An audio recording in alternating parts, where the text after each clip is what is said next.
For more on this, we're joined by Leslie Sanchez. She's a CBS News political contributor and Republican strategist, and Philip Bump, national correspondent for The Washington Post. Good morning to you both. Good morning. Good morning. Leslie, let me start with you. The president's approval numbers are at historic lows, but he's still getting high marks from his base.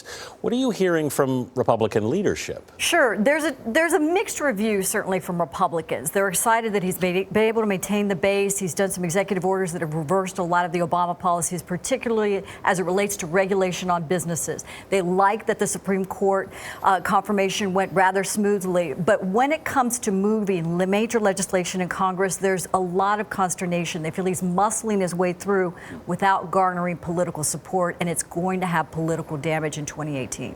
Philip, the intra-party squabbling in the Republican Party on the Hill has predated Donald Trump in many ways. Right. Does anything change that dynamic in the next 100 days? It's a great question. I mean, you're absolutely right. I mean, John Boehner is no longer Speaker of the House because he eventually just sort of gave up on trying to get all of the House Republicans in line and pointing in the same direction. And we see that same split now on the health care bill, right? We see there's this caucus of hard right Republicans who have one position. Then there are these moderate Republicans. And all these people, of course, are up for re-election next year. They have a different position, right? And Donald Trump has shown no history of being able to work in any sort of nuanced political persuasion ability because he's not from this world, right? And so to ask him to come in and do that, I think, is a big lift. But it would be hard for anyone. It was hard for John Boehner. It's hard for Paul Ryan. I'm not sure Trump can do it either. Leslie, what do the Republicans in Congress want the president to do, particularly now with this tax proposal coming up? Sure. They want him to get beyond showmanship and get into governance.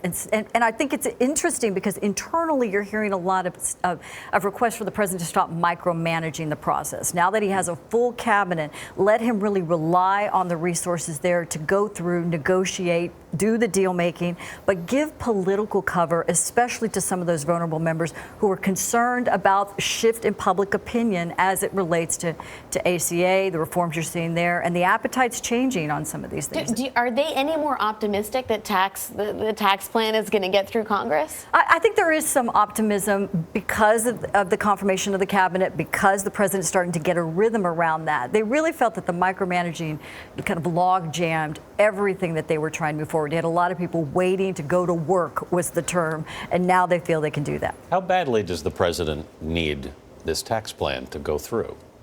Well, I think he needs some sort of victory. I mean, he certainly has staked a lot on tax reform and generally talked about it a lot on the campaign trail. It seems like the sort of thing that should be easy for Republicans to unite around. He needs to have some sort of win. To the point that was just made, he spent a lot of time, I think, thinking he could just get a lot of stuff done right at the front end because that's the world he comes from. He comes from this world of business. He's the CEO. He gets to make these call these shots. I think he's learning very slowly. This is a slow process, and 100 days is a very short period of time to get a lot of these things done. He needs to have a win on tax reform or something, but tax reform seems like a likely candidate. Leslie, what happens on health care? We know that there was maybe going to be another pass at that this week that's gotten pushed off to the future, undetermined calendar date. Is there a sense that there's momentum here? We see factionality playing out as it did the first time. Sure. Initially, I think you would have heard Republicans and Democrats, the Freedom Caucus came on board, but public opinion is shifting. You're seeing a lot more concern. There's not an appetite among Republicans to start changing coverage for pre-existing conditions. Yeah. That was really a deal breaker in many senses. And also looking at the vulnerability of some of these members if they take that vote. Is it really going to address insurance premiums, lowering them the way they want? They don't have the confidence. This is where beyond showmanship into governance and explaining those details to these members. And that's the question, 2018, right, Philip? Right. If you alienate the moderates, then you got if you alienate one side, you make problems for the other side, and there's an election coming up next year. There's an election coming up next year, and I think it's important to reinforce the point that Leslie just made about the popularity of Obamacare right now. This is something that ever since the election, when people saw there was an actual risk to this bill, it has become a lot more popular in the public's eyes. People don't like broad change in general around health care, which is one of the problems Obamacare had at the outset. People don't want that now either. It's a big political ask, and that's why I think that it's probably smart for the Republicans to try and move on to something else. Philip, the investigation into Russia's potential influence in this election, this past election, still hangs over the White House. Right. Where does the investigations, plural, where do they stand right now? Exactly. So there are investigations ongoing on both sides of Capitol Hill, the House and the Senate. We learned this week that the Senate investigation, though, is probably pretty severely understaffed relative to past investigations. But that said, it's moving forward. Sally Yates, the Attorney General who was let go by the administration, is going to come and testify before both of those investigations.